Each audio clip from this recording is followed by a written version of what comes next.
Hello everybody, this is Dan from Christie's RV. Today we're going to be taking a look at this Jayco Eagle 284BHOK. We're going to be going over some of the stuff that you need to know once you've purchased this unit. So we'll start at the front of the unit. In this front compartment, open it up, you have a battery disconnect. So this is your battery disconnect, so you can unhook the batteries from the front just by turning that. So we're in the on position, that'll be the off position.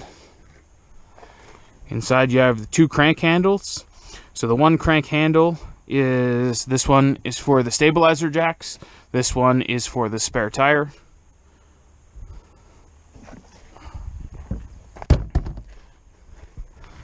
And on the front of the unit, you have your battery in a box. Your electric tongue jack. Controls are on the front, so you have your hitch up light and up and down. Now, there's a fuse in the system. It's a glass style fuse. It's in here. Access the propane system. You just lift up, take the cover off. So you got two 30-pound propane tanks. In the middle you have a crossover regulator. So in this system it's designed to be used with both bottles open. So on the front, you can see the sight gauge. So when the sight gauge is clear, it's telling you that whichever bottle this is pointed towards, it has propane in it. So it's going to draw from that tank. When this tank gets empty, the indicator here is going to go red, indicating that there's no propane left in there, and it's going to automatically switch and start drawing from the other tank. So when you notice that it's red, you need to just flip the arm to point to the other one. It'll go clear because there's propane in that tank, and then you can remove the empty tank and have it filled. Here on the front edge you have two switches. They are for the accent lights on the front of the trailer.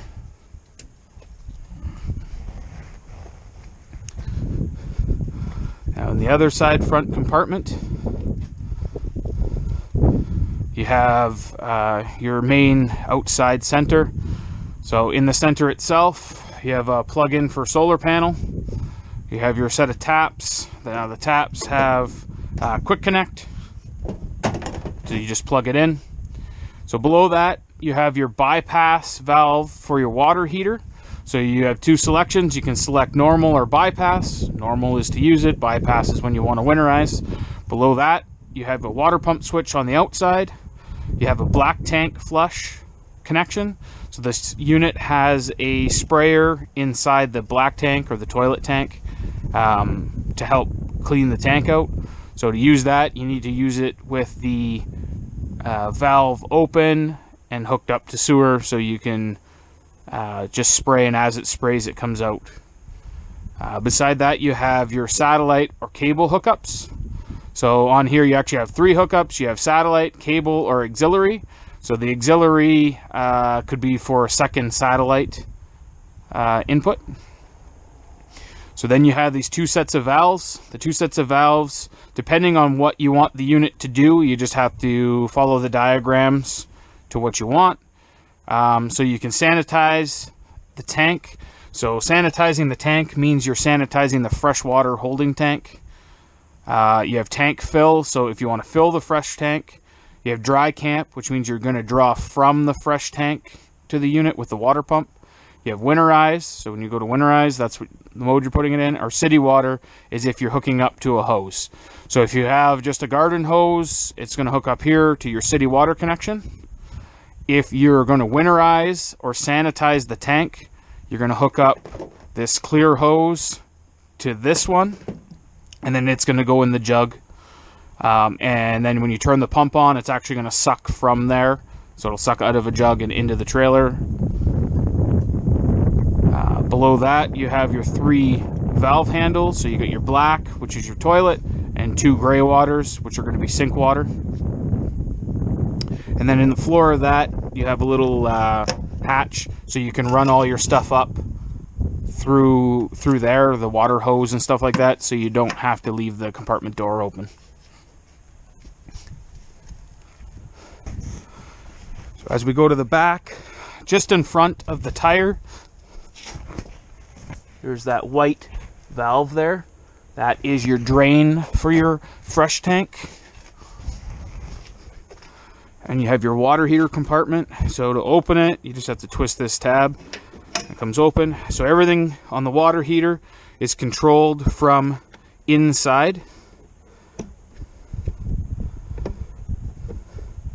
The only thing you need to do in here is possibly remove the drain plug.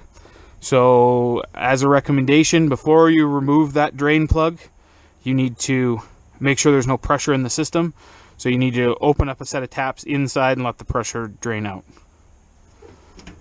And you get your power cord. The power cord just plugs in and twists into place.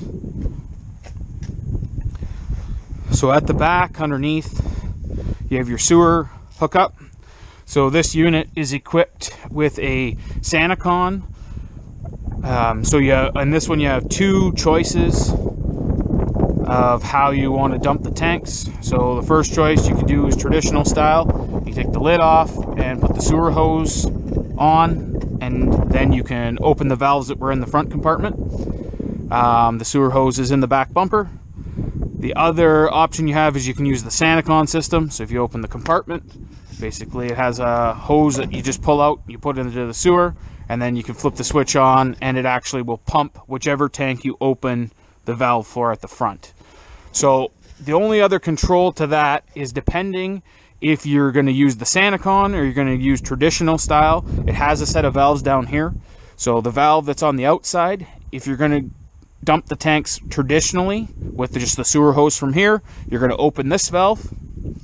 If you want to use the SaniCon, there's a valve here with the handle pointing the other direction. You need to open that one if you want to use the SaniCon.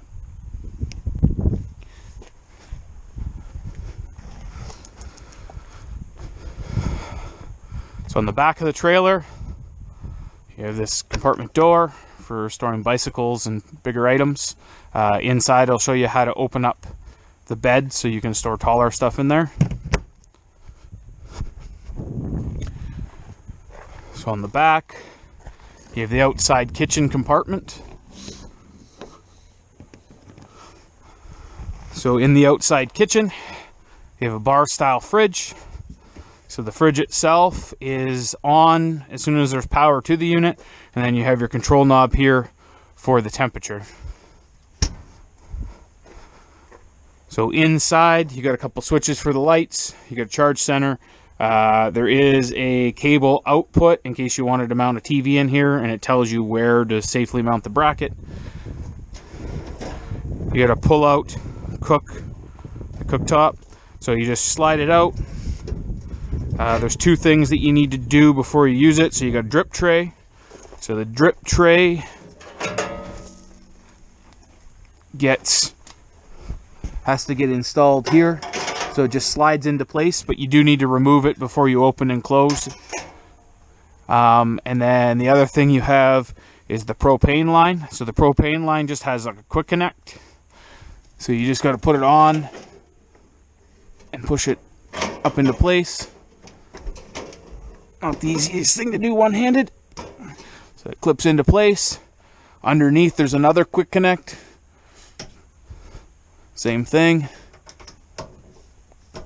Connect it in. And then you just have to open the valve here. Then you can turn the unit on and just light it with a lighter through these front holes.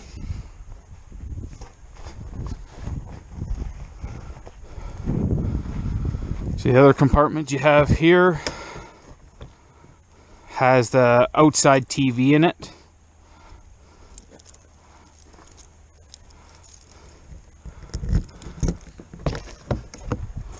You just have your outside television. This here is the back of your fridge. So the way the fridge works, it needs airflow behind it. So this is actually allowing air to go in behind the fridge. So it's important that you don't put anything in front of this to restrict the airflow. Otherwise it'll affect the cooling in the fridge. The hose that's coming out of here is for when the fridge goes into a defrost cycle. it'll actually, it's the drain for inside the fridge, so it is normal to see that drip a bit. Then you have your furnace exhaust, which obviously will be hot when it's running, and you got a set of exterior plugins. So in the front here, there's the one hole that's labeled spare tire crank. So the crank that's in the front compartment, you just stick it in there and you can crank the tire down. It's just on like a winch system underneath.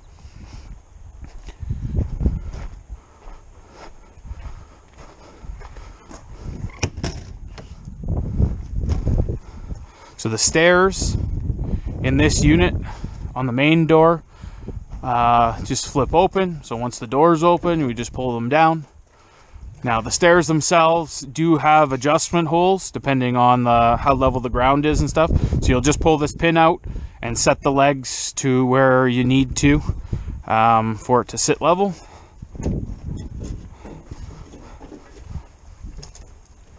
So first thing inside the unit, on your right hand side is the control center. So it has all your switches and stuff in here. So to extend the awning, we're just going to find the awning switch and hold extend. The awning is going to open on its own. So you need to hold the button until the awning gets all the way out. So the one thing to note with the awnings, electric awnings, is they are not made to be used in inclement weather. So if there's heavy winds or heavy rain, you need to roll the awning up. As well as I'd recommend, if you're not going to be at your trailer, to roll it up as well. So the awning can be pitched either side, so you can lower one side or both sides, whichever one you see fit. To do that, you just need to make sure this knob is loose, and then you can pull down to get to where you want it to be, and then just tighten the knob up. When you want to roll it back up, you're just going to loosen it up and let it go back all the way up, and then you can go back inside and just press retract and hold that till it comes all the way in. So some of the other switches and stuff are controlled from in here. So you have your water heater controls. So you have either electric or propane. So to turn the electric on, you're just going to flip the switch on. To turn the propane on, you're going to flip the switch on. So with the water heater on gas, if it does not light, it will illuminate this little LED that's on top, just to inform you that it did not light on propane. Beside that, you have your water pump switch. So if you want your water pump on, you're just going to flip the switch on. You have your exterior light switch, so which is the light that's underneath the awning. On top of that, you have your monitor panel, so you can check your gray 1, gray 2, black tank, fresh water tank, or battery level. So you just push them. They all share the same gauge that's up here. Below that, you have your slide out controls. So to extend the slide out, we're just going to press and hold the extend button. So one thing to note with any slide out room is they are only designed to seal either all the way open or all the way closed. So you can't leave the room part way. You have to ensure that it is all the way out or all the way in, otherwise it can leak. So you're going to continue to hold the button until we get all the way out. When we get all the way out, it makes that ratcheting noise. That's how you know that it is all the way out. So beside that door, you actually have a light switch here that's a dimmer switch. So you can dim the lights in the kitchen living room area. Here you have remote control. So on the remote control, you're just going to press the button to turn it on. The factory code is just zeros, and then you can control your exterior light. You can control the slide out in and out from the remote, and you can control the awning in and out from the remote.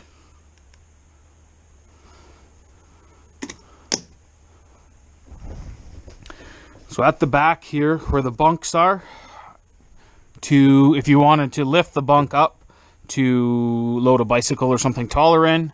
It just flips open, and then this spring latch just goes and locks into place like that, so you can store your stuff in.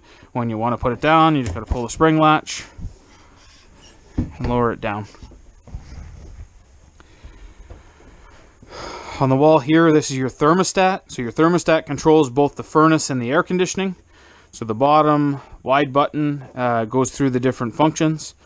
So first press just turns it on. Second press is asking you fan low, fan high. So the fan is just the air conditioning fan running. Then you get to cool. So again, it'll be high or low. And then you control here up and down what temperature you want it to be set to. So you also have a choice of auto, high or low.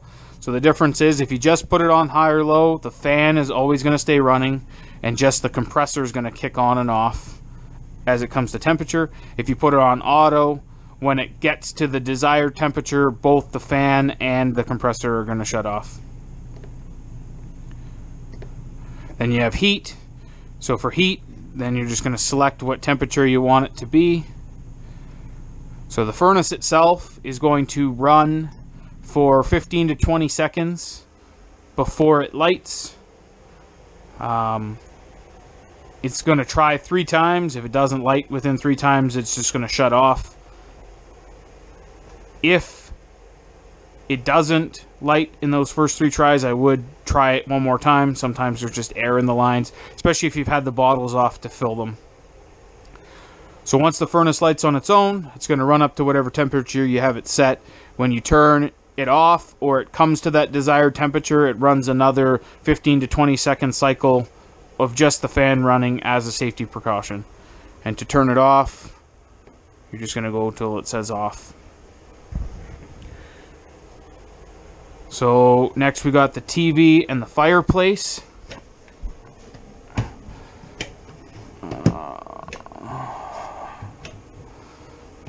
So the fireplace itself has controls here to turn it on. So you can turn it on, you can change the flames, you can go through high or low or no heat, and you can set a timer.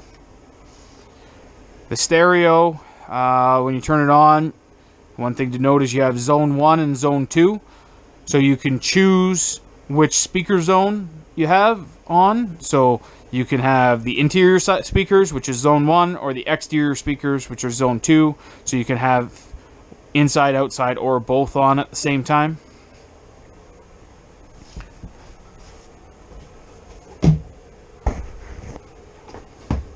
So on the TV, you can pull it open. It has like a catch that holds it. So in behind the television, here you have a couple connections. So this has an antenna booster. So if you wanted to run off the TV antenna, there's a button on the back side. You turn it on, that'll run antenna. If you got cable hooked up, you can leave it hooked up just the way it is, but the booster needs to be off. And if you're using satellite, you need to be hooked up onto the top one that's labeled auxiliary or satellite.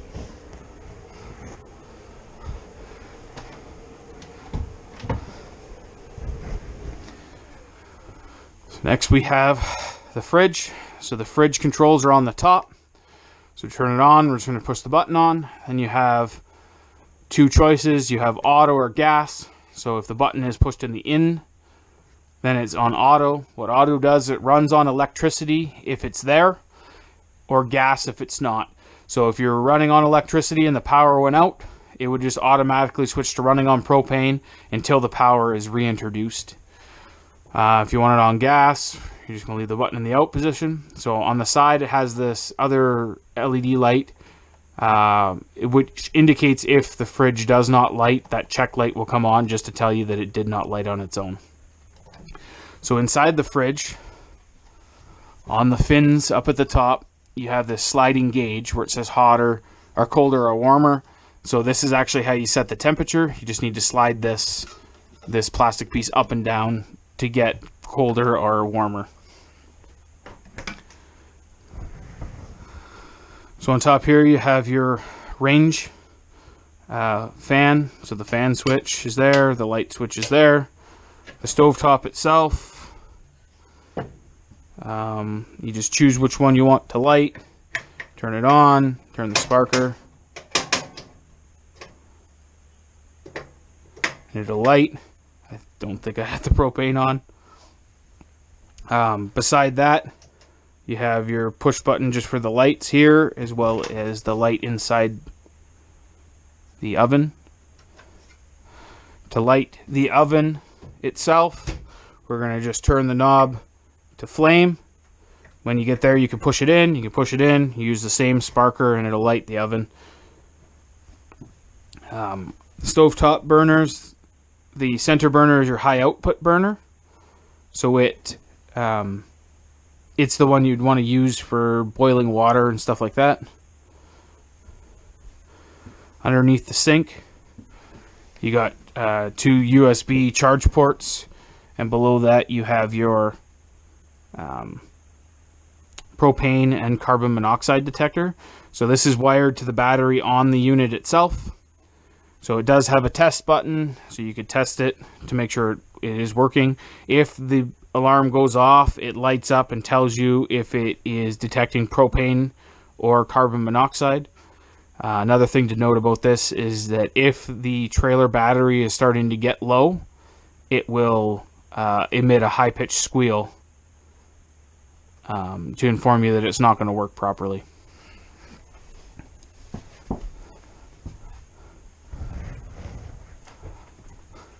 So the dividing door to the front bedroom has a strap for travel, and when you close it, you can latch it closed from the inside.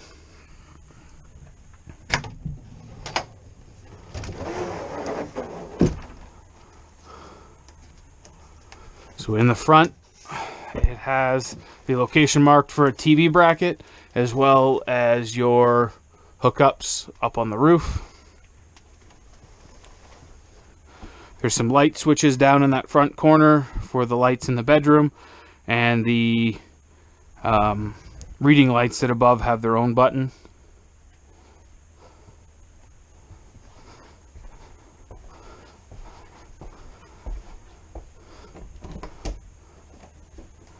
Okay, so in the bathroom, you have your GFI receptacle. So this receptacle controls all the receptacles that are in wet positions. So the one in the bathroom, the kitchen, and the exterior plug are all controlled through here. So if the GFI trips, this is where it's going to trip. When it's tripped, the red light will be on. To reset it, you just have to push the button back in. Now this one here has a foot pedal flush toilet. The toilet itself is controlled. If you push the foot pedal all the way to the floor, it flushes the toilet. If you only push it halfway down, it will just add water to the bowl. Just inside the door on your right hand side is the load center. So the load center, to open it, you just push here, it pops open. Now this has all your fuses and breakers. So now everything is labeled on the door. The one thing to note with an RV breaker is that they don't have that orange indicator telling you that the breaker's tripped. So if you're having a power issue, you need to find the appropriate breaker and just turn it off and back on again to reset it. Now the load centers themselves have built-in fans. So sometimes the fans run, they're temperature controlled, so the hotter it is and the more stuff that you're using inside the trailer, sometimes you can hear the fans running, sometimes you can't. That is normal.